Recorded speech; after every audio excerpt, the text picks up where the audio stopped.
पिछले क्लास में जो हम लोगों ने देखा था दैट वाज एक्चुअली सबसे पहले हम लोगों ने काइनेटिक थ्योरी ऑफ गैसेस पढ़ा था, केटीजी जिसको शॉर्ट में बोल रहे थे।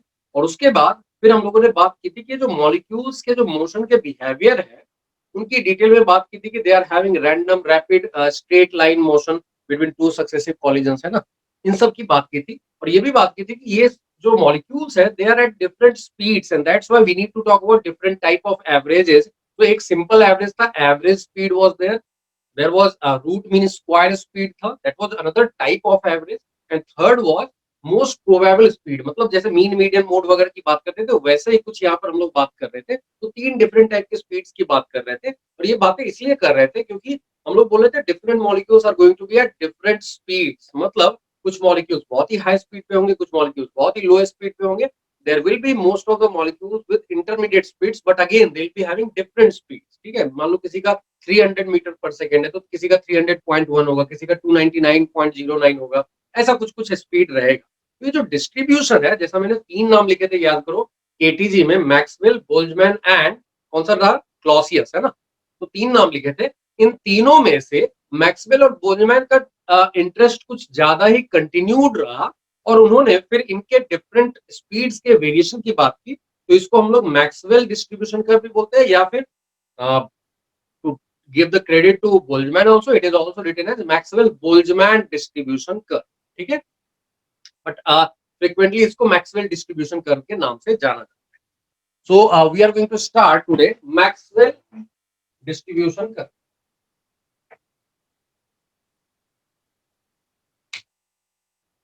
सो जो लोगों ने अभी ज्वाइन किया उनको मैं बता देता हूँ कि हम लोग मैक्सवेल डिस्ट्रीब्यूशन कर्व की बात कर रहे हैं। It can be considered as the continuation of KTG, that section which we have covered in the last lecture only। कि उसमें हम लोगों ने बात की थी molecules are going to have different speeds, तो उनके speeds का जो distribution बताता हुआ कर्व होगा that was Maxwell distribution curve। एक बार मैंने ड्रॉ करके बताया भी था। Today we are going to study the property of that curve and उसमें वो क्या रिप्रेजेंट करता है, डिफरेंट फैक्टर्स अगर चेंज होंगे तो वो कैसे चेंज होगा, इन सब की बात हम लोग करने वाले हैं। ठीक है, सो सबसे पहली चीज ये जो कर्व है वो क्या रिप्रेजेंट करता है उसकी बात कर लेते हैं हम लोग। सो वी कैन राइट, ठीक है। तो डिफरेंट स्पीड्स जो आ रहे हैं मॉलिक्यूल्स के, तो फ्रैक्शन ऑफ मॉलिक्यूल जिनके पास एक पर्टिकुलर स्पीड है उस वेरिएशन को हम लोग मैक्सवेल डिस्ट्रीब्यूशन कर्व पे दिखाने वाले। ठीक है, मैं इक्वेशन लिखूंगा तो थोड़ा सा खतरनाक रहेगा, आई राइट इट वंस, बट उसको देख के घबराना नहीं क्योंकि तुमसे वो क्वेश्चंस नहीं पूछे जाने वाले इक्वेशन से रिलेटेड। लेकिन मैं जो कर्व बता रहा हूँ उसको ध्यान से समझना है। तो दैट कर्व इज इंपॉर्टेंट। इसमें जो यहाँ मैं लिखूंगा that is something called 1/n dn upon du, ऐसा कुछ लिखा होगा। और यहाँ पे जो होगा वो u लिखा होगा विच इज स्पीड। और ये कर्व जो आता है मैंने लास्ट क्लास में भी ड्रॉ करके बताया था तुमको, ये जो कर्व आता है इट इज लाइक इस टाइप का आता है। So this is called Maxwell distribution curve. पहले इसको नोट कर लो और फिर हम लोग एक एक करके इसके एनालिसिस करेंगे, इसके डिटेल में जाएंगे, वाई एक्सिस पे जो चीज है वो क्या है, इन सब की बात हम लोग आगे करने वाले। ठीक है, इसको नोट करें। डन। 1 minute, sir. हाँ जी, कर्व ओरिजिन से स्टार्ट हो रहा है। Done, sir. ओके, कुछ लोग डिस्कनेक्ट हो गए थे, I just explain it again, क्या क्या चीजें हम लोगों ने डिस्कस किया है अभी तक। सो सबसे पहले मैंने बोला कि काइनेटिक थ्योरी ऑफ गैसेज में हम लोगों ने बात की थी कि molecules can be at different speeds. तो उनके फिर हम लोगों ने तीन टाइप के पर्टिकुलर स्पेशल स्पीड्स डिफाइन किए थे। एक था RMS speed, root mean square speed, एक था मोस्ट प्रोबेबल स्पीड, एक था average speed. Average was simple average, u1 plus u2 plus u3 plus up to un by n was the average speed। और large number of molecules के लिए उसका formula हम लोगों ने पढ़ा था under root 8 pi 8 RT by pi, है ना। इसके अलावा रूट मीन स्क्वायर स्पीड हम लोगों ने डिफाइन किया था u1 square plus u2 square plus u3 square up to un square, जितने भी मॉलिक्यूल्स हैं सबकी स्पीड का स्क्वायर का एवरेज का square root, that was called root mean square speed. और मोस्ट प्रोबेबल स्पीड बोला था कि that is the speed at which most of the molecules are present, मतलब maximum number of molecules with that speed will be there, so that type of speed was called most probable speed, UMP लिख दिया, है ना। तो ये सब जो हम लोगों ने डिफाइन किया था उसका बेसिक क्या था कि molecules are at different speeds. तो जो मॉलिक्यूल्स डिफरेंट स्पीड्स पे हैं उनके वेरिएशन को बताने के लिए कि कितने फ्रैक्शन ऑफ मॉलिक्यूल्स कितने स्पीड पे हैं, उसके लिए मैक्सवेल डिस्ट्रीब्यूशन करवाया है और वो इस ग्राफ से रिप्रेजेंट किया जाता है। Right now I just drawn the graph, now I will start explaining इसमें जो टर्म्स दिख रहे हैं तुमको वो क्या है, और इसके लिए एक इक्वेशन भी होता है। Equation is important for advance वालों के लिए, आप थोड़ा सा इंपॉर्टेंट कहा जा सकता है कि it can be written and questions can be asked. तुम लोगों के लिए बिल्कुल नहीं है वो इक्वेशन, सिर्फ मैं एक बार दिखाने के लिए बताऊंगा कि इसमें देखो कौन सी चीजें इन्वॉल्व है और उसका क्या इम्पैक्ट पड़ता है, सिर्फ इतना बताने के लिए मैं इक्वेशन लिखूंगा। But for right now you are having this graph which is important, और इस ग्राफ का वेरिएशन डिफरेंट फैक्टर्स पे, पहली बात इस ग्राफ में कौन सी चीज कहाँ पे रिप्रेजेंट कर रहे हैं, इसके डिफरेंट पॉइंट्स कौन से इंपॉर्टेंट है, एंड उसके बाद कौन से फैक्टर्स चेंज होने से ये ग्राफ चेंज होगा और कैसे चेंज होगा, इसकी बात हम लोग करने वाले हैं। दैट इज योर सिलेबस की मैक्सवेल डिस्ट्रीब्यूशन कर्व क्या है, इसमें पर्टिकुलर पॉइंट्स क्या बताते हैं, स्पेशल पॉइंट्स जो है, और इसके अलावा कौन से फैक्टर्स हैं जो इसको चेंज करने वाले हैं और किस तरीके से चेंज करने वाले हैं, दैट इज योर सिलेबस। ठीक है, तो एक एक करके इसमें सारे टर्म्स देख लेते हैं ग्राफ में जो दिख रहे हैं। तो सबसे पहली चीज जो है, एक एन दिख रहा है, N is total number of particles बोलो या मॉलिक्यूल्स बोलो। नो, मॉलिक्यूल्स का मतलब है अगर हम लोग O2 N2 इस तरह के गैसेस की बात कर रहे हैं we are talking about molecules, but अगर हम लोग हीलियम गैस के सैंपल, आर्गन गैस के सैंपल की बात कर रहे हैं we are talking about atoms.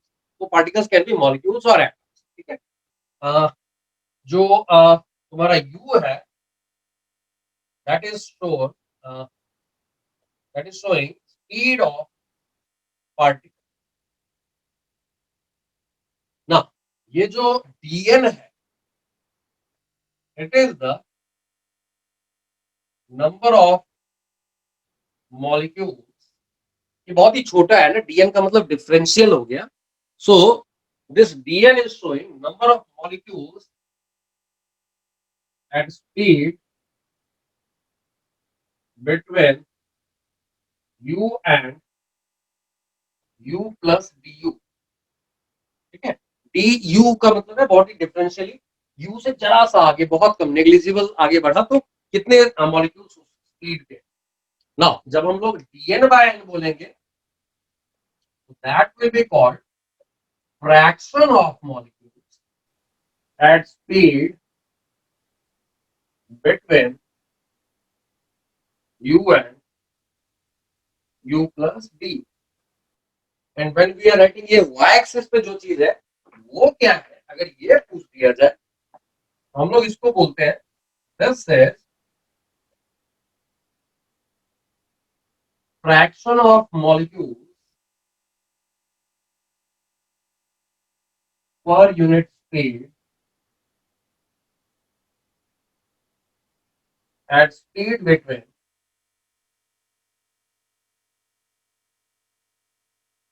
u and u plus d। ठीक है, these are the meaning of this term। ठीक है, इसको नोट कर जाओ। Done sir. ओके, सबका हो गया। नो सर, 1 मिनट। सर थर्ड और फोर्थ वाला एक्सप्लेन कर सकते हो वापस? देखो ना, मान लो n जो है वो 1 लाख है और dn जो है वो 2 है। जस्ट एक सिंपल सा नंबर में एग्जांपल दे रहा हूँ। 2 इज द नंबर जिसकी स्पीड u और u प्लस du के बीच में है। u मान लो 200 है, तो 200 और 200.001 के बीच में दो मॉलिक्यूल्स है और टोटल मॉलिक्यूल्स 1 लाख। तो 2 upon 1 lakh is the fraction of molecules present at 200 meter per second, है ना? Yes sir. है ना? So this dn by n is representing the fraction of molecules at speed between u and u plus du का मतलब at speed u, है ना? ठीक है, du is negligible, du is tending to 0, है ना? Yes sir. Okay, so that is the fraction of molecules। उसमें du से डिवाइड कर दिया तो du गैप के बीच में इतने मॉलिक्यूल्स थे, तो पर यूनिट स्पीड ये बता रहा है ना। हाँ सर। से डिवाइड कर दिया तभी तो ये आया है ना। यस। तो du क्या था? That was the gap at which these molecules were present, है ना? Yes sir. तो स्पीड गैप से डिवाइड कर देने पर क्या हो गया, ये फ्रैक्शन ऑफ मॉलिक्यूल्स पर यूनिट स्पीड हो गया, है ना? Fraction of molecules per unit, और ये है फ्रैक्शन ऑफ मॉलिक्यूल। ठीक है, तो u प्लस डी यू क्या था एक बार बताओ ना। जैसे मैंने u और u से थोड़ा आगे बढ़ के देखा उस बीच में कितने molecules. Okay sir. Sir last point एक बार फिर से समझा सकता है? in dn by n is showing the fraction of molecules at speed u, ऐसा बोल सकते हैं ना. हाँ ये समझा सर लास्ट वाला. उसमें I have divided it by du. तो du was what? du was like जो हम लोगों ने कर्व ड्रॉ किया था उसमें देखो ध्यान से, इट इज लाइक कि तुम जो बात कर रहे हो ये जो आ रहा है, मान लो u यहाँ पे है तो u से थोड़ा आगे u प्लस du है ना, तो ये गैप कितना है, du है ना. Yes sir. और उसके बीच में यू आर सेइंग ये जो फ्रैक्शन ऑफ मॉलिक्यूल्स हम लोग दिखा रहे हैं कितना है टोटल, तो पर unit speed will B divided by du है ना. Yes sir. गैप के लिए these many fractions are there, तो पर यूनिट स्पीड का मतलब क्या हो गया कि du से डिवाइड कर देंगे, for du gap this much fraction is available. तो पर यूनिट स्पीड कितना गैप अवेलेबल, कितना फ्रैक्शन अवेलेबल होगा, तो du से डिवाइड कर देंगे ना. हाँ सर समझा. अब ये जो मैंने लिखा है और ड्रॉ जो किया है ग्राफ, इसको इक्वेशन से भी दिखाया जा सकता है. इक्वेशन में सिर्फ इसलिए लिख रहा हूं क्योंकि वहां से एक फैक्टर हम लोग पिक करेंगे और जिसपे हम लोग बात करेंगे आगे की ये ग्राफ कौन से फैक्टर्स पे डिपेंड करेगा. ठीक है, इक्वेशन अभी मैं नहीं लिखूंगा, नंबर्स के साथ फिर से बता दे रहा हूँ. What I have told you कि मान लो 500 meter per second and 500.0001 meter per second. बहुत ही सिंपल, मैं फाइनाइट नंबर ले रहा हूँ. du का मतलब होता है इनफाइनेटिसमली स्मॉल नंबर, लेकिन but that is tending to zero, तो 500 के सामने 0.0001 इज नेग्लिजिबल, ऐसा बोल सकते हैं हम लोग. तो इस स्पीड के बीच में there are two molecules and total molecules are 2 crore. तो इतने टोटल मॉलिक्यूल्स हैं, उसमें दो मॉलिक्यूल की स्पीड इन दोनों के बीच में है ना. तो अब हम लोग बोलेंगे कि this is n, this thing is this thing is dn, this thing is n. तो फ्रैक्शन ऑफ मॉलिक्यूल्स क्या हो गया, dn upon n, that is 2 upon 2 crore. Is it okay? Yes sir. ना अब ये जो फ्रैक्शन ऑफ मॉलिक्यूल्स है इनकी स्पीड इन दोनों के बीच में है, मतलब कितने गैप के बीच में है, 0.0001 इतना मीटर पर सेकेंड के गैप में इतने मॉलिक्यूल्स, इतने फ्रैक्शन ऑफ मॉलिक्यूल्स है ना. तो पर यूनिट कितने मॉलिक्यूल्स है, तो हम लोग क्या करेंगे 1/du से डिवाइड कर देंगे इसको. तो that is 2 upon 2 crore into 1/0.0001.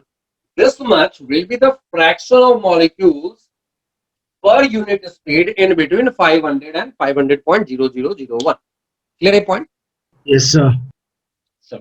Sir ये सब वो इक्वेशन से डिराइव हुआ था. हाँ, सब ये इक्वेशन से आया है.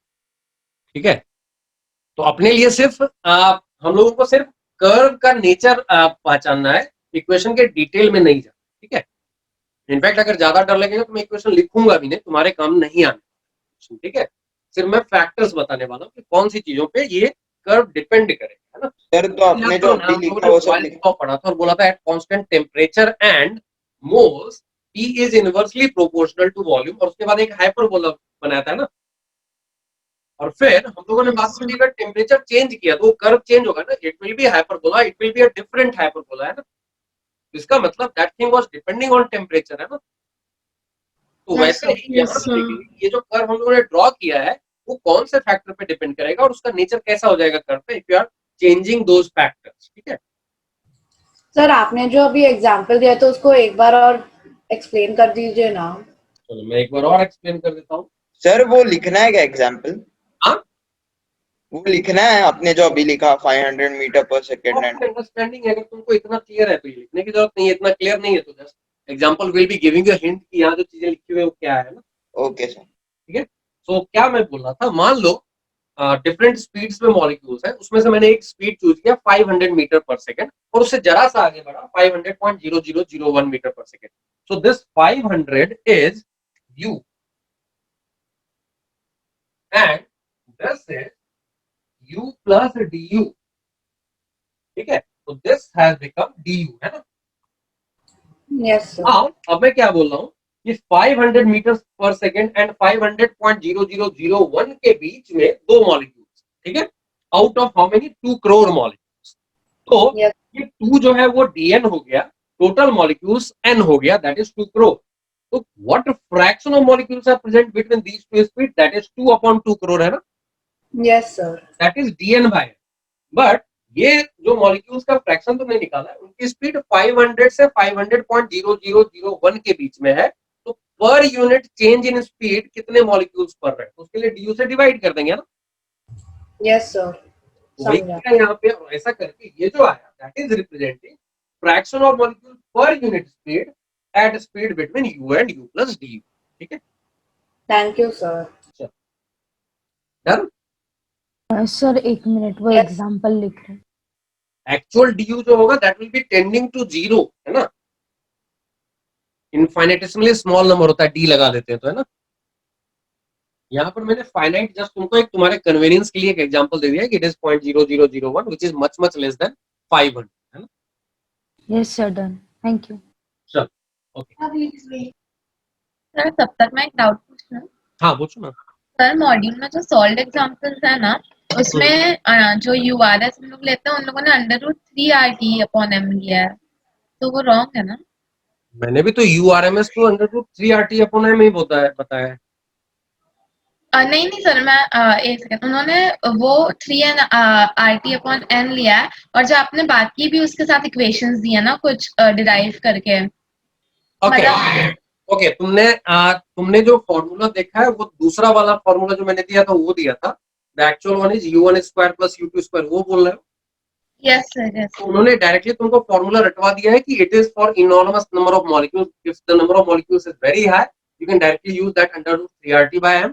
बट बेसिक कहां से आया, तो that was u1 square plus, उसका मतलब होना चाहिए ना रूट मीन स्क्वायर। ये नाम क्यों आया, because we have done the square, we have taken mean and then we have taken the square, है ना। ओके सर, और सर हम लोगों को ये कैलकुलेट नहीं करना होता है क्या? ये उस मेथड से कभी कैलकुलेशन नहीं आएगा? वो कब करवाएगा तुमको, जब वो 2 मॉलिक्यूल या 3 मॉलिक्यूल देते हैं, ठीक है, या container is having only 3 molecules और 2 मॉलिक्यूल्स, तब तुम कैलकुलेट कर सकते हो पहले बार से ना, तब दूसरा फॉर्मूला नहीं लगा। Okay sir. ठीक है, मान लो बोल दिया एक कंटेनर के अंदर there are 3 molecules, one is at 100 metre पर second, second is at 200 and third is at 300, then you can calculate from the first formula, not from the second. ठीक है, ठीक है।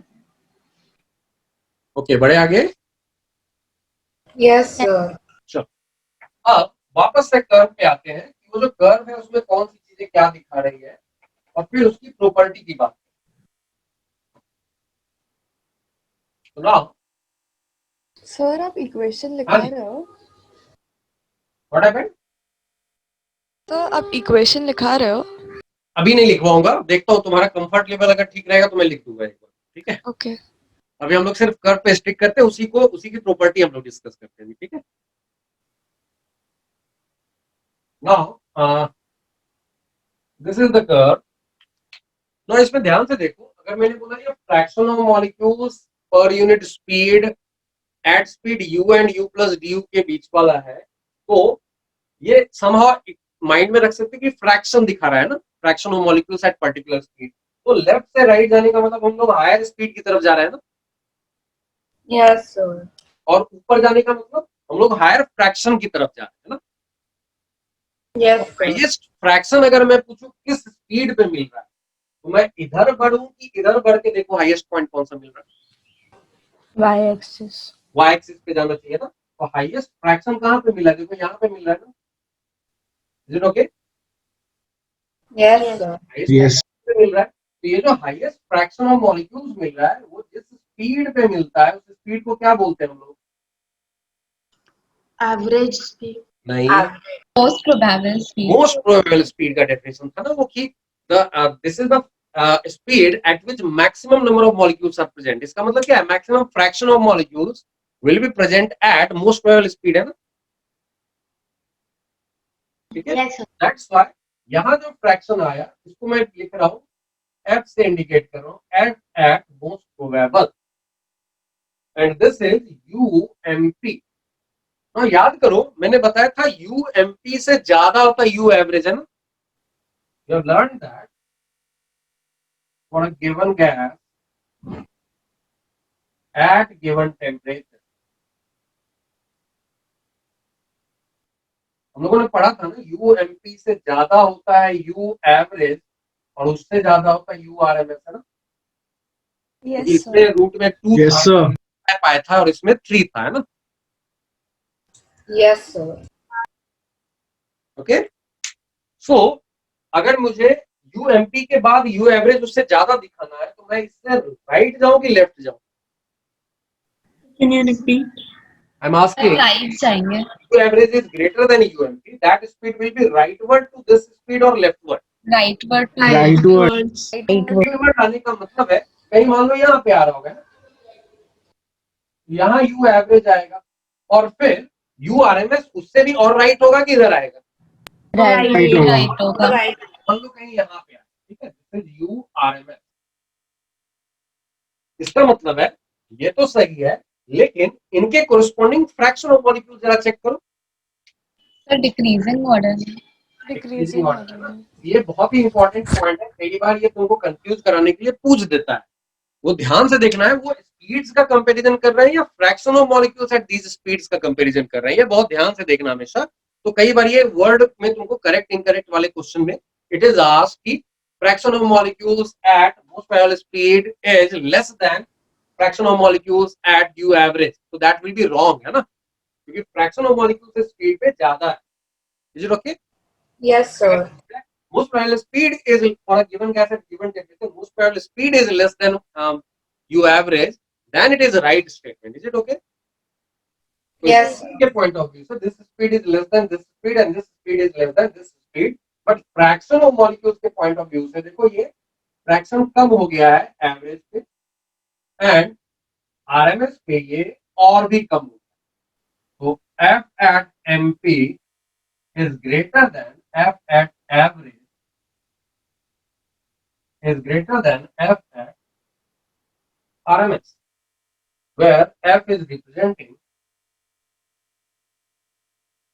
fraction of molecule. Sir, can you please explain again? ये समझ में आया ना? These speeds are having this type of order. Sir, वही फिर से बता दो. देखो ना, फॉर्मूला पढ़ा था ना हम लोग last time, UMP was under root 2RT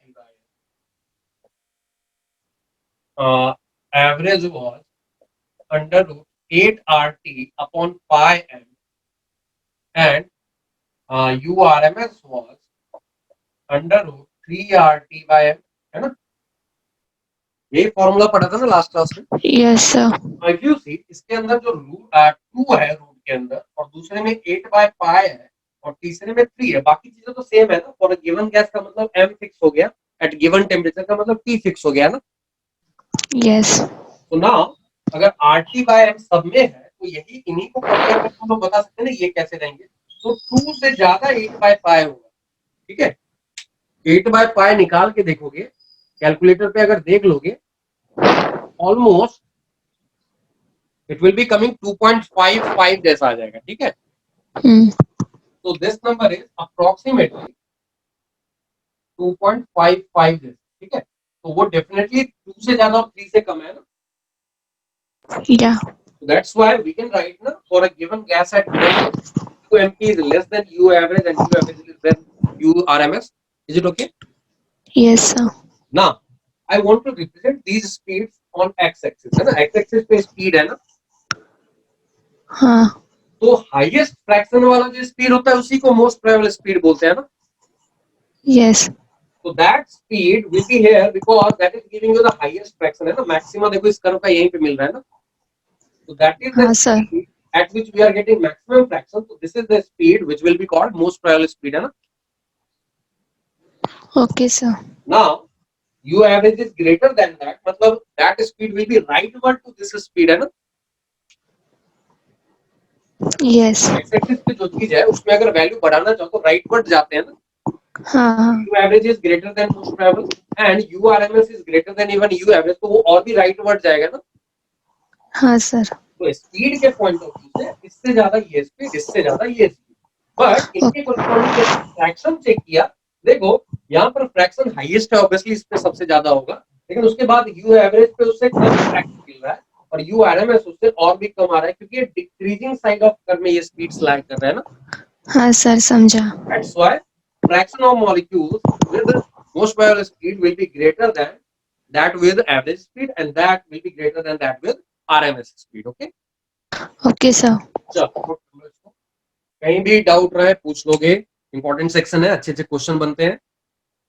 और मैंने पहले भी बोला है, if you are asking the question I will explain it, definitely तुमको मैं समझा ले जाऊँ. सर वो लेफ्ट साइड का लिखना है फिर से? वो तुम्हें याद है तो नहीं लिखो, जिनको याद नहीं है वो लिख लेंगे.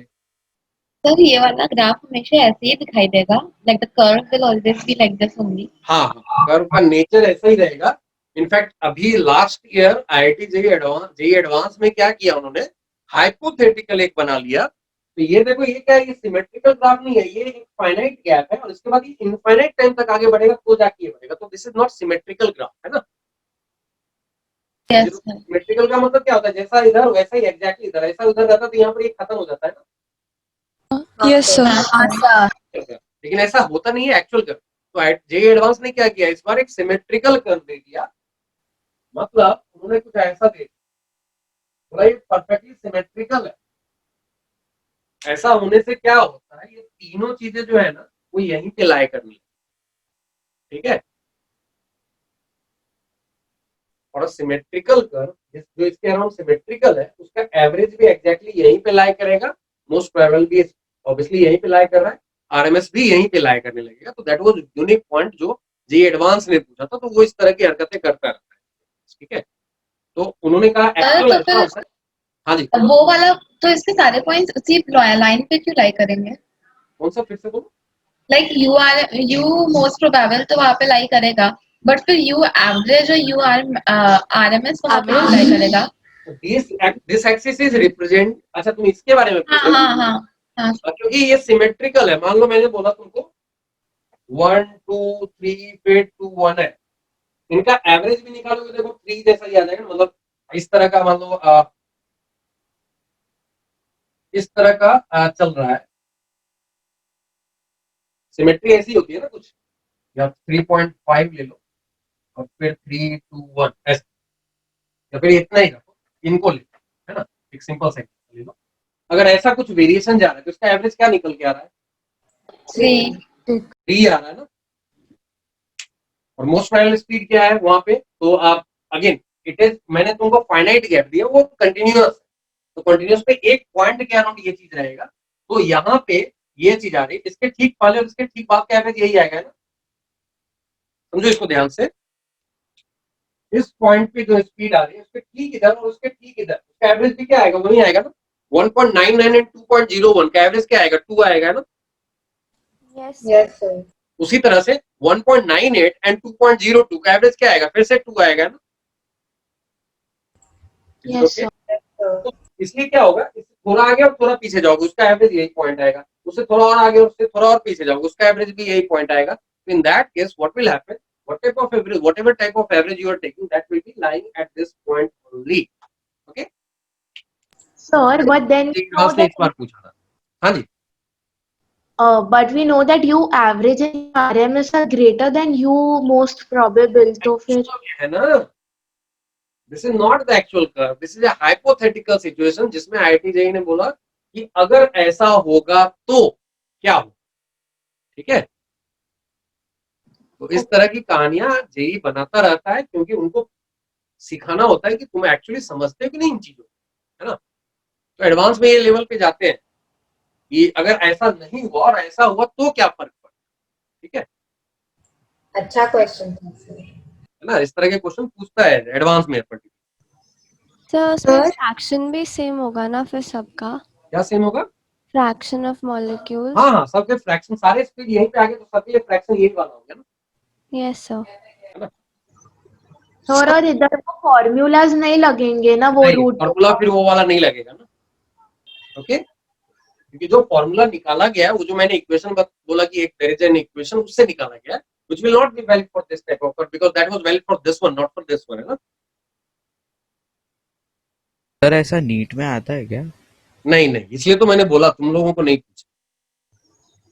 सर हाँ जी, सर ये एक्सपेरिमेंटली डिटरमाइन किया ना ग्राफ? This one. हाँ ओके, अब इसकी ब्यूटी मैं बताता हूँ क्या हुआ। उन लोगों के विजन और या फिर उनका समझ लो कि उनके इंटेलेक्ट इतने स्ट्रांग होते थे कि ये कहानी जो उन्होंने बताई मैक्सवेल और बोल्ट्जमैन ने थ्योरेटिकली कुछ कुछ कैलकुलेशन करके बताया, ठीक है, ग्राफ भी ड्रॉ किया, इक्वेशन भी लिख दिया। ये कहानी है 1850s के अराउंड, ठीक है। ओके तो सर। इलेक्ट्रॉन भी नहीं मिला था, इलेक्ट्रॉन प्रोटॉन होता है ऐसा कुछ नहीं पता था। दे वर जस्ट नोइंग कि एटम्स होते हैं और एटम्स के मिलने से मॉलिक्यूल्स बनते हैं ना। ये सारी कहानियां मैक्सवेल और बोल्ट्जमैन ने 1850s में बता दी थी। एक्सपेरिमेंटली इसको प्रूव करने में 100 साल से ऊपर लगे। 1950s के बाद ये एक्सपेरिमेंटली प्रूव किया गया कि 100 साल पहले जो मैक्सवेल एंड बोल्ट्जमैन ने बताया था that was right. Okay sir. ठीक है, तो एक्सपेरिमेंटली प्रूव हुआ, बट वो कहानी आई 100 साल के बाद। पहले उन्होंने थ्योरेटिकली 100 साल पहले ये कर्व दे दिया, उसका इक्वेशन दे दिया जस्ट बाय डूइंग मैथमेटिक्स, ठीक है। सर बट इन्हें कोई Yes, तो sir. बेस मिला होगा ना, ऐसे ही कैसे दे दिया विदाउट एन क्या? एक्सपेरिमेंट? देश उनको कुछ तो बेस या कुछ तो मिला होगा ना, ऐसे ही कैसे कैलकुलेशन उन्होंने। करते हैं। तुम जो यहाँ से कैलकुलेशन, तुम इतने सारे थ्योरेटिकल कैलकुलेशन करते हो ना बैठ के पेपर पे, यस मैथमेटिक्स के क्वेश्चन सॉल्व किए हैं ना तुमने, यस सर। क्या तुमने एक्चुअली उन चीजों को चला के देखा है? No sir. नहीं ना। तो काफी सारी चीजें थ्योरेटिकली स्टेब्लिश कर ली जाती हैं और फिर उसका प्रैक्टिकलिटी चेक की जाती है, but it was so much complicated system. सोचो ना, गैसेस मॉलिक्यूल की स्पीड कैसे निकालो, it is a very difficult task, है ना। उनके स्पीड के डिस्ट्रीब्यूशन निकालना भी बहुत डिफिकल्ट था। तो धीरे धीरे लैब के सेटअप करने में, चीजों को सेटअप करने में it took time and it took 100 years, more than 100 years, ठीक है, कि साइंस इतना डेवलप हो गया कि एक्सपेरिमेंटली उन चीजों को मेजर कर सके। बट बाय दैट टाइम इन्होंने जो इक्वेशन दिया उसके थ्रू कर दिया, उससे results were coming very good, है ना। जैसे प्रेशर के लिए जो हम लोगों ने एक्सप्रेशन लिखा 1/3 mn URMS स्क्वायर, तो URMS इनके फॉर्मूला से जो आ रहा था that was giving you the actual pressure observed, है ना। ओके, इसे निकालने का फायदा क्या हुआ? फायदा दो तरीके से कहा जा सकता है। पहला, जो हम लोग मैक्रो, याद करो केटीजी जहां से स्टार्ट किया था, मैक्रोस्कोपिक प्रॉपर्टी जो होती है जैसे प्रेशर और temperature, they were trying to write in terms of molecular motion like molecular speed और momentum और kinetic energy के हिसाब से। तो जैसे P equals 1/3 mn ur PV equals 1/3 mn URMS square जो तुमने लिखा है, उसमें URMS स्पीड कहाँ से आई? इनके कंट्रीब्यूशन से आई, है ना। वैसे ही जो तुमने translational, average translational kinetic energy जो रिलेट किया है तुमने, वो कैसे रिलेट किया? टेम्परेचर से रिलेट किया। तो टेम्परेचर को काइनेटिक एनर्जी से रिलेट कब कर पाए? when you are having this type of thing, है ना, ठीक है। तो इनका पर्पस था टू इंडिकेट दैट कि whatever macroscopic properties you are observing or measuring, that is the result of molecular motion। और उनकी खासियत बताई काइनेटिक थ्योरी ऑफ गैसेस में, और उनके स्पीड के डिस्ट्रीब्यूशन की जो बात की थी उसको और डिटेल एनालिसिस की मैक्सवेल और बोल्ट्जमैन ने through their distribution curve. Clear? Yes sir. चलो अब एक एक करके इनके सारे ऑब्जर्वेशन सीखते हैं कि इनमें जो हम लोगों ने पढ़ा है उसमें ऑब्जर्वेशंस क्या क्या रहेंगे। तो तुम्हारे सामने क्वेश्चंस का नेचर ग्राफ के टर्म में आएगा, कई बार स्टेटमेंट्स आएंगे, which of the following statement is correct और incorrect regarding Maxwell distribution curve, ऐसा भी आ सकता है। Okay sir. हाँ जी, मैक्सवेल को सपना नहीं आया, उन्होंने बैठ के बहुत सारी मेहनत की, बहुत सारे मैथमेटिक्स किए, फिर जाके ये काम किया। ये सपना वाला नहीं केस, सपना वाला केस बेंजीन के केस में केकुले का था। And it is also claimed, पता नहीं किसको पता कि उन्होंने सपना देखा कि कुछ और किया, ठीक है। तो यहाँ सपना नहीं आया था, उन्होंने बहुत सारे कैलकुलेशंस किए थे, बहुत सारी मेहनत की थी, और फिर जाके ये सब चीजें दे रहे हैं। एंड मैं बार बार मैक्सवेल बोल रहा हूँ, बोल्ट्जमैन को मत भूलना, उनका भी कंट्रीब्यूशन है, ठीक है। ओके चलो, तो इम्पोर्टेंट ऑब्जर्वेशन फ्रॉम मैक्सवेल। तो सबसे पहला ऑब्जर्वेशन क्या है कि देखो, जैसे जैसे तुम आगे बढ़ रहे हो फ्रैक्शन ऑफ मॉलिक्यूल्स बढ़ता जा रहा है ना, तभी तो ग्राफ ऊपर जा रहा है ना। जैसे जैसे स्पीड बढ़ा रहे हो, fraction of molecules at that speed बढ़ता जा रहा है, और फिर एक टाइम के बाद वो फिर गिरने लगा है ना। Is it okay? Yes, sir. Yes sir इसका मतलब है बहुत ही कम मॉलिक्यूल्स होंगे जिनकी स्पीड बहुत ही लो होगी एंड बहुत ही कम मॉलिक्यूल्स होंगे जिनकी स्पीड बहुत ही हाई होगी, है ना। Yes, sir. हाँ sir Yes, sir. That is the first observation, that very few molecules are found at very high or very low speed. Most of the molecules are at intermediate speeds. Okay, that is the first expression. Now, दूसरा, मैंने equation नहीं लिखा है, but दिए हुए gas का दिए हुए टेम्परेचर पे जो कर्व होगा वो फिक्स होगा, ठीक है। तो distribution curve for a given gas का मतलब हो गया given M molar molar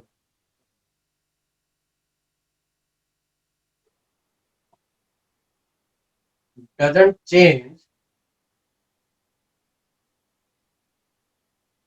as long as temperature remains constant. चलो ये दोनों लिख लो, फिर उसके बाद आगे बढ़ेंगे। इसमें कोई डाउट है तो पूछ लो। Sir, as an additional point to these important observations, we can also write if the graph is symmetrical, it will have the same value. हाँ ठीक है, मैं एंड में लिखवा दूंगा, लेकिन वो कहानी हाइपोथेटिकल, इसको अभी मैं नहीं लिख रहा हूँ। हाइपोथेटिकल सिचुएशन करके मैं लिखवा दूंगा, ठीक है। Okay, sir. Thank And- you. Yes, sir, done. हाँ In the graph, हाँ जी, FMP or F average or whatever F will be always be inversely proportional to U, na? नहीं ना, यहाँ से यहाँ तक देखो ना, वो बढ़ रहा है ना, यू बढ़ने से एफ भी बढ़ रहा है ना, up to most parallel speed. Sorry? आग जो है वो यू बढ़ने से ये कम हो रहा है। हाँ, okay. That will be our next point, because these speeds are lying on the decreasing side and that's why u बढ़ने से ये कम हो रहा है fraction, है ना। Okay, sir. ठीक है, that is our next point.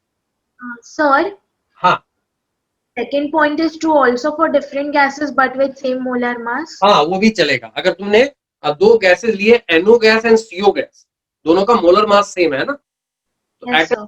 at the same temperature they will have same graph, है ना। इसलिए मैंने ब्रैकेट में लिख दिया गिवन मोलर मास, ठीक है। Okay, sir.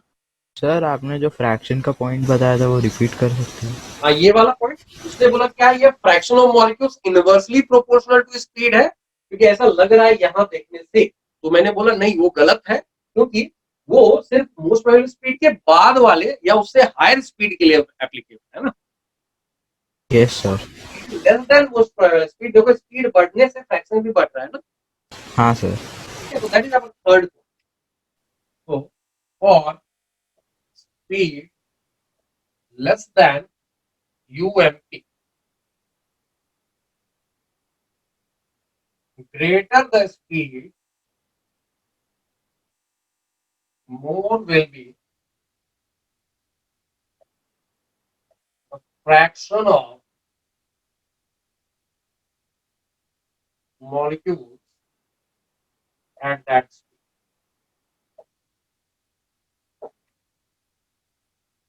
But इसी में कंटिन्यू करो, but for speed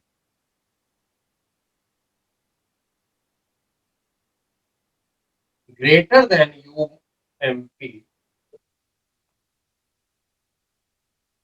greater the speed, less will be the fraction of molecules at that speed. Okay, note it down. So, Adi. for the second point that you mentioned about the distribution curve, Okay. it remains constant as in जो आपने right side में बनाया वो वैसा का वैसा ही रहेगा, हाँ, right? वो ऐसा ही रहेगा अगर तुमने टेम्परेचर चेंज नहीं किया और गैस का मोलर मास फिक्स रखा है। मतलब N2 गैस का 300 केल्विन पे, if this is the curve, it will remain as such if you are not changing the temperature. ठीक है? Okay, sir.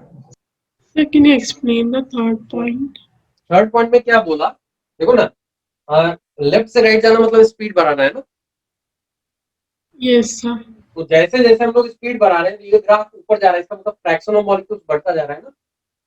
Yes, sir. So up to most probable speed, greater the speed, more will be the fraction of molecules at that speed, है ना।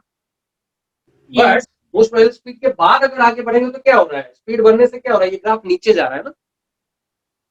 Yes. तो fraction of molecules क्या होता जाएगा, कम होता चला जाएगा ना। Yes, sir. Okay. That is the third. This is also an observation, लेकिन वो ऑलरेडी हम लोगों ने लिख लिया है ना। चाहे तो इसको फोर्थ पॉइंट की तरह लिख सकते हो, बट ऑलरेडी तुमने लिखा हुआ है, तो बार बार लिखने की जरूरत नहीं। एरिया अंडर कर्व पढ़ा है क्या? यस इंटीग्रेशन है ना। Yes, sir. इंटीग्रेशन करते हैं ना। तो ये जो लिखा हुआ है इसका एरिया अंडर द कर्व निकालने का मतलब है इसको इंटीग्रेट कर देना है ना। Yes, sir. That will give you fourth point, और बड़ा इंटरेस्टिंग पॉइंट। सबसे पहली बात, area under y versus x curve is equal to integration of y dx, है ना, यही होता है ना। सो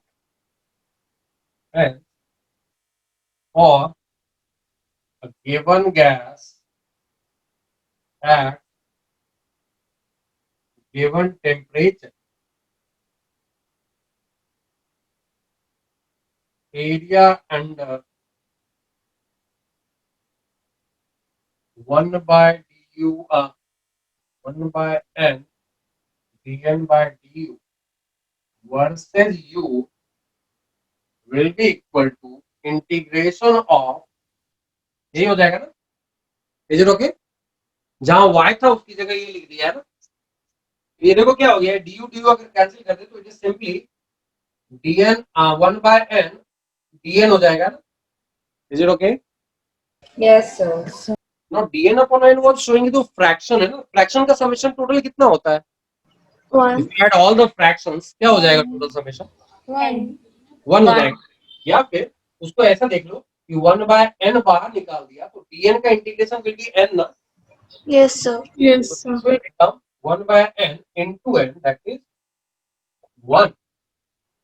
तो मैक्सवेल डिस्ट्रीब्यूशन कर्व का area under total area under curve अगर पूछ दिया जाए, total area,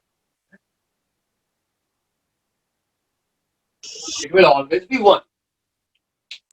One by n constant है. हाँ, n is constant ना, टोटल नंबर ऑफ मॉलिक्यूल्स तुमने फिक्स रखा ना। Yeah, yes, sir. Whatever is there, that वो तो बाहर आ जाता है। इसका मतलब इसका पूरा एरिया अंडर द कर्व अगर पूछा जाए, दिस इज 1। ओके, सिमिलरली अब जरूरी नहीं कि पूरा एरिया पूछ दिया जाए, u1 से u2 कोई दो स्पीड चुन लिया जाए और बोला जाए उसका एरिया अंडर द कर्व क्या होगा, तो that will be giving you the fraction of molecules having speed between u and u2, है ना। Yes, sir. फिर से मैं बोल रहा हूँ, मैं लिख के बताता हूँ। Fifth point, area under 1 by n du by dn by du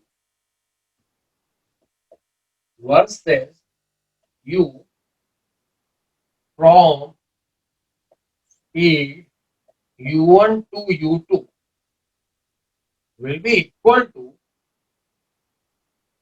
fraction of molecules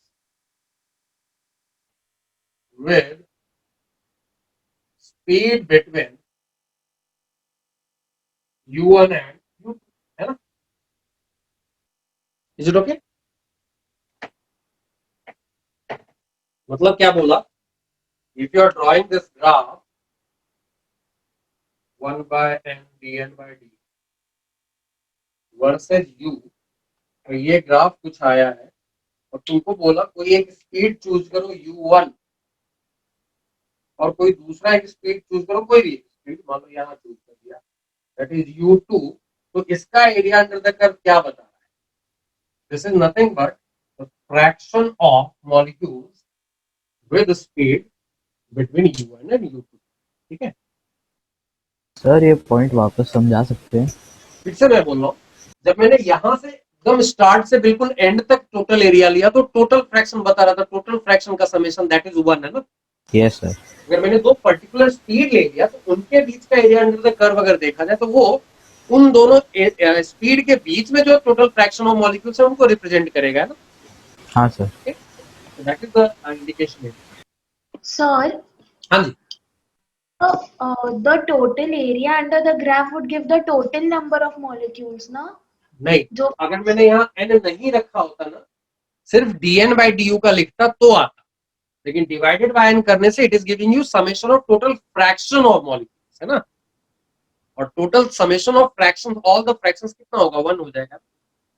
yes sir, yes. सो अगर ये n मिस कर देता है, you will be getting total n मिल जाएगा। ठीक है, but 1 by n dn by du लिख दिया तो it will be giving you 1। तो ध्यान से देखना होगा, सिंपली सेइंग मैक्सवेल डिस्ट्रीब्यूशन का मतलब ये, लेकिन अगर उन्होंने लिख दिया dn by du के लिए बताओ area under the curve total कितना होगा, तो हम लोग बोलेंगे n हो जाएगा। ठीक है, चलो मैं उसको लिख ही देता हूँ। ये हो गया ना? Yes sir. हाँ, नेक्स्ट लिख ही देता हूँ मैं। कौन सा पॉइंट है? 6 है। Total area under dn by du versus u will be equal to n। देखो ना ये कैसे आएगा, ये क्या हो गया, इंटीग्रल dn by du है ना, that is integral dn that is equal to n, है ना। वहां मैंने लिखा तो 1 by n, तो 1 by n होने के कारण क्या 1 आ जा रहा था ना। So total area under the graph will be number of molecules. नहीं, वो मैंने क्या बोला, अगर ये नहीं दे dn by du versus u बोले तो it will B total number of molecules. यहाँ मैंने 1 by n नहीं लिखा है, Yeah, yes. It is not 1 by n dn by du, this is simply dn by du। तो dn by du versus u curve का अगर area under the curve पूछा total तो दैट विल बी n, उसमें 1 by n लगा देगा तो that will become 1, है ना। Sir, dn by du represents what?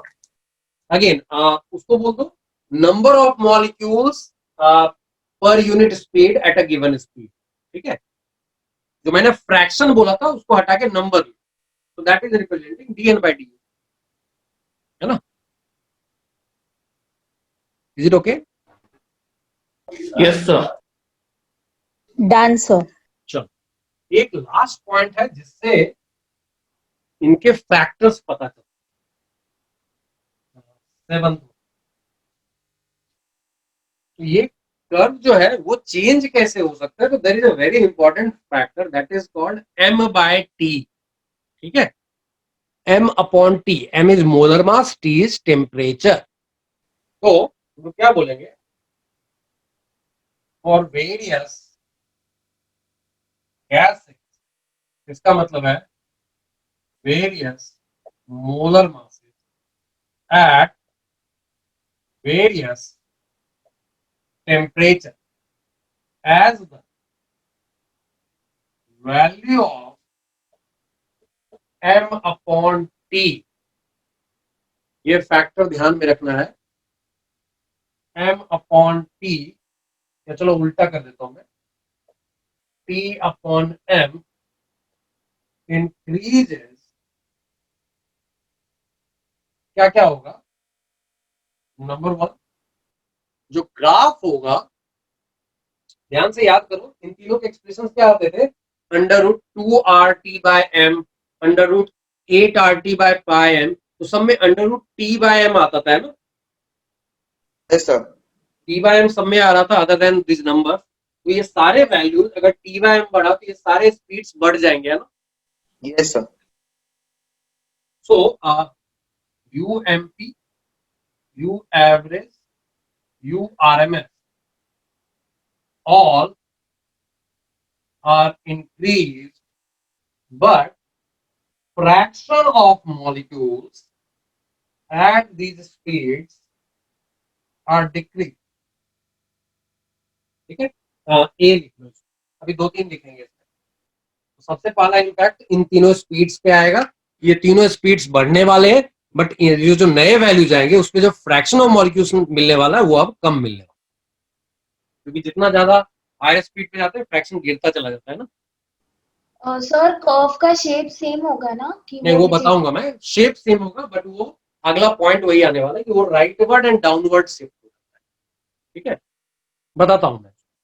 Sir ये टेम्परेचर और मोलर दोनों साथ में करेंगे?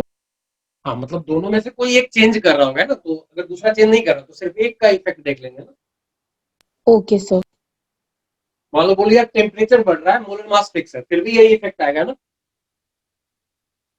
Yes sir. टेम्परेचर फिक्स कर दिया, मोलर मास अगर बढ़ा रहा है तो इसका मतलब इसका वैल्यू कम हो रहा है, तो ये सब चीजें उल्टी हो जाएंगी, है ना। Yes sir. डन। सर ये पॉइंट फिर से एक्सप्लेन करो ना। फिर से बता रहा हूं मैं, इन सब के एक्सप्रेशंस याद करो, under root 2 R T by M, under root 8 R T by pi M, under root 3 R T by M, यही आते थे ना। तो अंडर रूट पे टी बाय एम आ रहा है ना, ओके। हाँ sir. Under root T by M कुछ आ रहा है ना, तो टी बाय एम अगर बढ़ रहा है तो ये सब बढ़ जाएंगे ना। हाँ सर। लेकिन इनके बढ़ने का मतलब ये तुम आगे राइटवर्ड और आगे चले गए ना, तो हाँ सर। राइटवर्ड जाने का मतलब क्या हो गया, फ्रैक्शन ऑफ मॉलिक्यूल्स और गिर जाएगा ना। हाँ डिक्रीज हो जाएगा। ओके। दूसरा point B, the graph shifts rightward and downward। कैसा जाएगा, मान लो पहला वाला ऐसा कुछ था तो दूसरा वाला ऐसा, ओके। तो ये था at T1 and M1, ये है at T2 and M2। तो यहाँ पे T1 by M1 जो है वो लेस देन है T2 by M2। Okay, sir वो बी पॉइंट किसका है वो? कौन सा? बी पॉइंट 7th में ही हम लोग सारे बात कर रहे हैं ना। 7th जो ये लिखा उसका क्या क्या इफेक्ट पड़ने वाला है वो हम लोग देख रहे हैं। तो ए पॉइंट लिखा था 7th का पहले, और अभी बी पॉइंट। सर ए का वो स्पीड से रिलेटेड था क्या? हाँ, यूएमपी और यू एवरेज वाला जो लिखा था that was the A point of 7। Okay sir. पर सर मुझे एक बात समझा नहीं। समझाओ।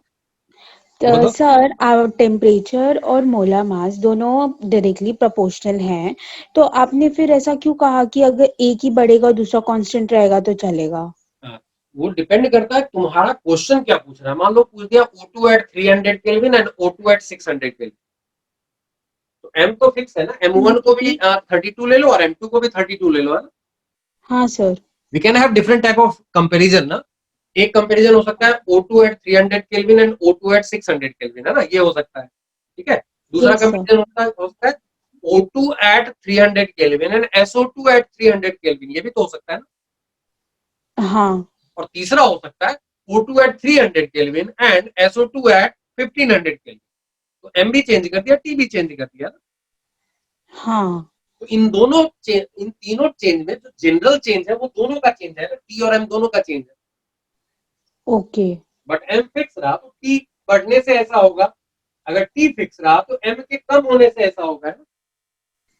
हाँ ओके सर, समझा। Thank you. Done. Yes sir. C point लिखते हैं। सी पॉइंट, इसी को अगर ध्यान से देखोगे तो इसी में दिख रहा था पहला वाला कर्व जो रहा ऐसा था, दूसरा वाला थोड़ा सा ब्रॉड कर दिया मैंने, है ना। Yes sir. जस्ट बनाया था, जो पहला वाला ऐसा बनाया था, दूसरा वाला कुछ ऐसा बनाया था ना। Yes sir. नहीं लग रहा ये बॉर्डर कर्व है। हाँ सर। हाँ सर। ठीक है, तो इसका मतलब है एरिया जो होगा वो मतलब ग्राफ जो होगा थोड़ा सा ब्रॉड हो जाएगा, but area under the curve will remain same, है ना, इट इज वन ऑलवेज, है ना। सर कुड यू यहाँ पर रिपीट? क्या लिखेंगे? Graph becomes broader but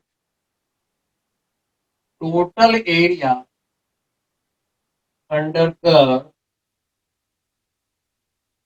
remains same. Okay. So ये हमेशा वन रहेगा ना? हाँ, this will be one if you are talking about this fraction. If you are talking about dn by du तो कितना रहेगा? n. It will be n. तो वहां पे n देखना पड़ेगा, फिर टोटल मॉलिक्यूल्स तो चेंज नहीं हो रहे हैं। Okay sir. Any other doubt? तो किसी ने पूछा T1 M1 and T2 M2 कैसे चेंज हो गया, तो मैं बोल रहा हूँ अगर मैंने ऐसा चेंज किया, जैसे मैंने पहले केस में SO2 गैस एट 300 केल्विन लिया, पहला बोला SO2 gas at 300 kelvin and दूसरा बोला O2 गैस एट 600 केल्विन। देखो ना, इसका T बाय M कितना है? T by M is 300 by 64, है ना। Yes sir. और इसका T बाय M कितना है? 600/32। 600/32। तो इन दोनों कर्व का बोलेगा कंपेयर करो, कि दो कर्व ड्रॉ कर दिया, बोला एक ये है और एक ये है, तो कौन सा कर्व कौन सा है? ये फर्स्ट वाला रहेगा और ये सेकंड वाला रहेगा। Sir, O2 is the second one. हाँ, O2 at 600 is having greater T by M ना, so it will be the second, है ना। हम लोग देख लेते हैं, इसे कुछ एग्जांपल्स अभी देख लेंगे, इसको अभी रहने दो, मैं एग्जांपल्स बात करूंगा, है ना, will be discussing the example. हाँ जी।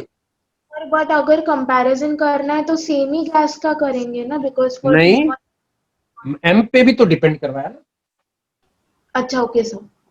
सर ये ग्राफ का वेयरिंग शेप एक बार बताओ ना, जो सी पॉइंट में आपने लिखा है। मैं बता रहा हूँ, अभी सारे एग्जांपल्स के साथ बात करेंगे, ठीक है, ये पहले नोट कर लो, है ना। Done sir. ओके, चलो अब एग्जांपल्स के साथ बात करते हैं। अभी जितनी चीजें हम लोगों ने डिस्कस की वो सब बात।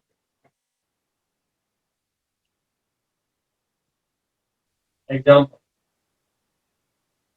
पहला है O2 gas at 300 Kelvin versus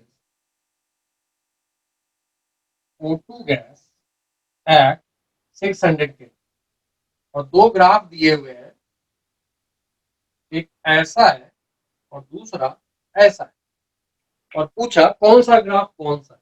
ठीक है, अगर मैं इसको A बोलता हूँ और इसको B बोलता हूँ, तो A कौन सा है और B कौन सा है ये पता करना है। ठीक है सर, ए एकदम पहले वाला है। देखते हैं, इसके लिए T बाय M चेक कर लेते हैं ना।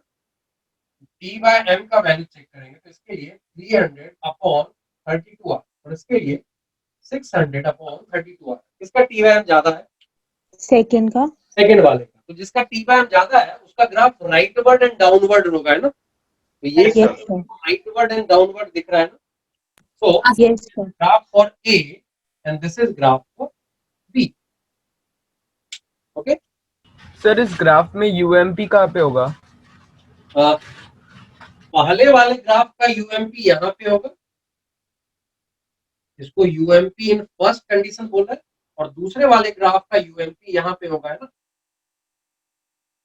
देखो T बाय M बढ़ने से यूएमपी बढ़ गया ना। Yes sir. आप हम लोगों ने फर्स्ट पॉइंट में की थी, यूएमपी भी बढ़ जाएगा, तो वो दिख रहा है ना यहाँ पे।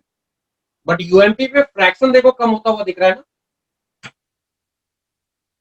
जो फ्रैक्शन मिल रहा था वो कम दिख रहा है ना, वो डाउन हो गया ना।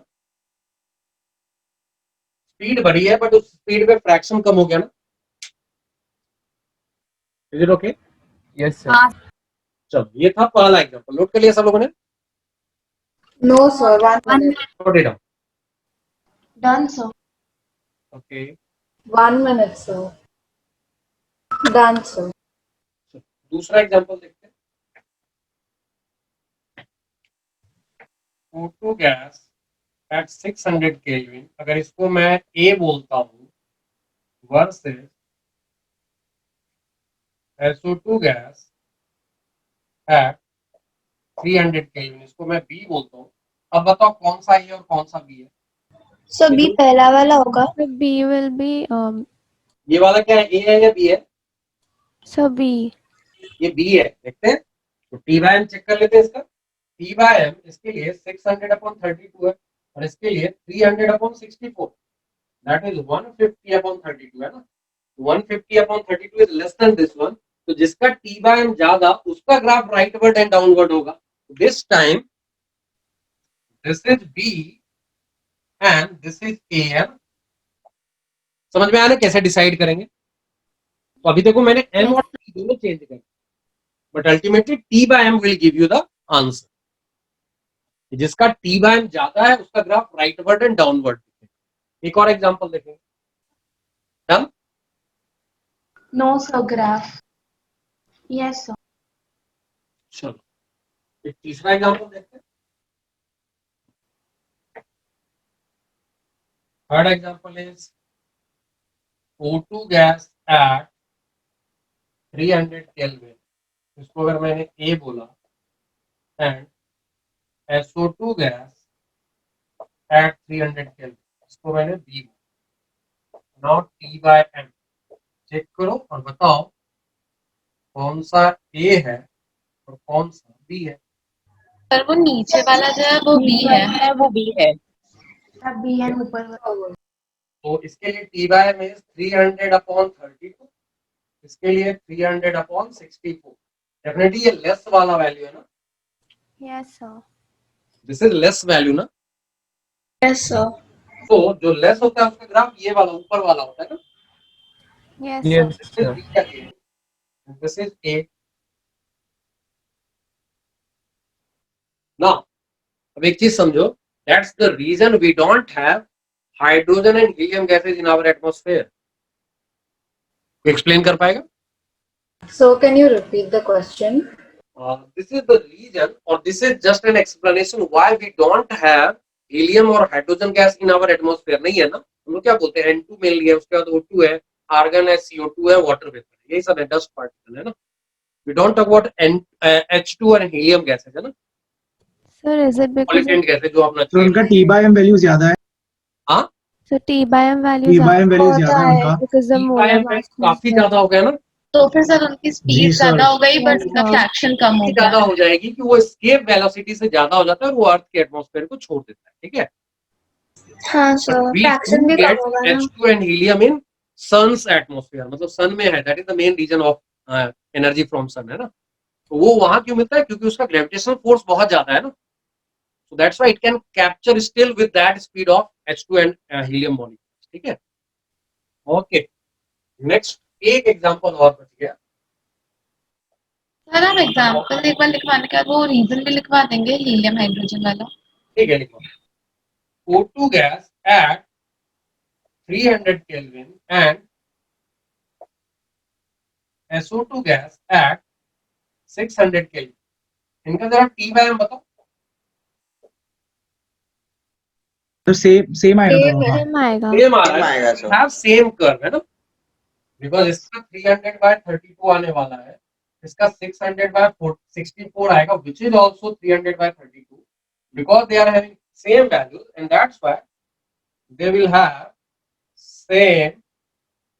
And when I am saying distribution curve, it is 1/n dn/du versus u है ना. n हटा देंगे तो फिर मॉलिक्यूल पे डिपेंड करेगा, वो एरिया ऊपर जाएगा. जितना ज्यादा n उतना ज्यादा एरिया जाएगा. बट राइट नो इसके लिए यही रहेगा. ठीक है. सर वो लास्ट स्टेटमेंट क्या बोली आपने? क्या बोला मैंने? If you are talking about this curve it will be same है ना. हाँ सर. बट अगर मैंने 1/n हटा दिया then area under the curve depends on the n ना. Total area under the curve n हो जाता है ना. Yes sir. तो हाइट में ऊपर नीचे हो जाएगा. ठीक जिसका n ज्यादा उसका हाइट ऊपर हो जाएगा। If you are talking about just simply dn by du versus u, ठीक है। सर तो उनका एरिया अंडर द कर्व भी चेंज हो जाएगा ना, हाँ, तो वही डिपेंडिंग। तो इसलिए मैंने बोला ना, एक का एक अगर ऐसा है तो दूसरे का कुछ ऐसा आने लगेगा, ठीक है। हाँ वो डिपेंड करेगा किसका n ज्यादा है। वो अभी के लिए उतना नहीं पूछेगा तुम लोग को, it will be just simply this one. Done? Yes sir. Yes sir. 1 second. Last point जो मैंने बोला कि जेई एडवांस में इसकी बार पूछा है, अब अभी पूछ लिया तो देखते हैं कब दोबारा आता है, बट नोट में लिख सकते हो। If distribution curve becomes symmetrical around a speed u naught, then u average बोल लो या u RMS बोल लो या u most probable बोल लो, all of these are u naught. If you are getting ऐसा, it is symmetrical around this u naught, ठीक है। तो ये अगर u naught पे आ रहा है तो यहाँ क्या होगा, 2 u naught पे ये खत्म हो जाएगा ना। Is it okay? This is JEE Advanced, I think 2020 का है। Done? Yes, Yes, sir. Yes sir. Okay. So that's the end of lecture today. यहीं तक देखेंगे आज। सर जो वो बच गया चीजें, helium we have real gases, liquefaction of real gases. Ideal gases can never be liquefied. Why? Ideal gas को कभी भी लिक्विफाई नहीं कर सकते। क्यों? What was the assumption volume in ideal gas? Negligible. Intermolecular force of attraction को हम लोगों ने 0 बता दिया था ना। हाँ सर हम लोग लिक्विड वर्सेस गैस बोलते हैं तो हम लोग क्या बोलते हैं कि लिक्विड का मतलब है ज्यादा अट्रैक्शन है ना। जब अट्रैक्शन ही नहीं है तो गैस लिक्विड में कैसे जाएगा ना। That's why ideal gases can never be liquefied, but real gases can be liquefied है ना। हम लोग O2 गैस को लिक्विफाई कर सकते हैं, N2 गैस को लिक्विफाई कर सकते हैं, CO2 को या SO2 को लिक्विफाई कर सकते हैं। सो हम लोग रियल गैसेस पढ़ने वाले, रियल गैसेस का लिक्विफैक्शन। और एक कहानी और है, इडियोमेट्री बोलते हैं, वो रिएक्शन से रिलेटेड है। मोल कंसेप्ट में पढ़ाया था क्या तुम लोगों को? क्या सर? नहीं सर। नहीं सर नहीं पढ़ा है। तो ठीक है, मुझे वो भी पढ़ाना पड़ेगा। नॉर्मली मैं मोल कंसेप्ट में कवर करता हूँ, तो ठीक है। So we have 3 sections left in this chapter, real gases, liquefaction of real gases and then eudiometry, जिसमें हम लोग रिएक्शंस, स्टोइकियोमेट्री की बात करें। तो वो जरा सा रिवाइज कर लोगे, स्टोइकियोमेट्री में जो पढ़ाया होगा ना उसको जरा सा रिवाइज कर लोगे, उसी को यूज करना है, but it will be in much easier, ठीक है। सर वो एक बार हीलियम वो भी गैस लिख लीजिए ना। हाँ हीलियम गैस। ओके, तो एक पॉइंट लिख लो, ठीक है। दूसरा एक नोट लिख लो, राइट डाउन। दूसरा एक नोट लिख लो, okay. So that's why they are used for that hot air balloon also, no? हाँ, तो वो तो खैर लाइटर है तो वो ऊपर जाएगा ना easily. There is a concept of payload also, देखूंगा अगर टाइम मिलेगा तो वो भी बता दूंगा मैं तुम लोगों को। नॉट वेरी मच बॉन्डिंग का और कितना बचा है? हाँ जी, बॉन्डिंग का। बॉन्डिंग में जो चीजें बची हुई है ना, what I am planning, because आगे जाकर फ्यूचर में ऐसा दिख रहा है कि बैच 1 एंड बैच 2 मर्ज होने वाला है मोस्ट प्रोबेबली। तो अगर ऐसा हो जाएगा तो बॉन्डिंग उनको जहां तक पढ़ा है उनको वहां तक पढ़ा के फिर मैं कंबाइंडली एक साथ ले लूंगा, ठीक है। सर भी shift. Sir major test postpone हो सकता है क्या? नहीं, नॉर्मली नहीं होता। Syllabus can be change a little bit, but date change नहीं होता ना। मेरा Okay, सारे sir. लेक्चर्स अपलोडेड हैं चैनल पे, है ना। सारे लेक्चर्स ऑलरेडी अपलोडेड है। प्लेलिस्ट नहीं है क्या तुम्हारे पास? Just go to my channel, है ना, all the videos are there. Okay, चलो फिर एंड करें। चलो Yes, sir. Bye. Thank you, Thank you, sir. sir. Thank you sir.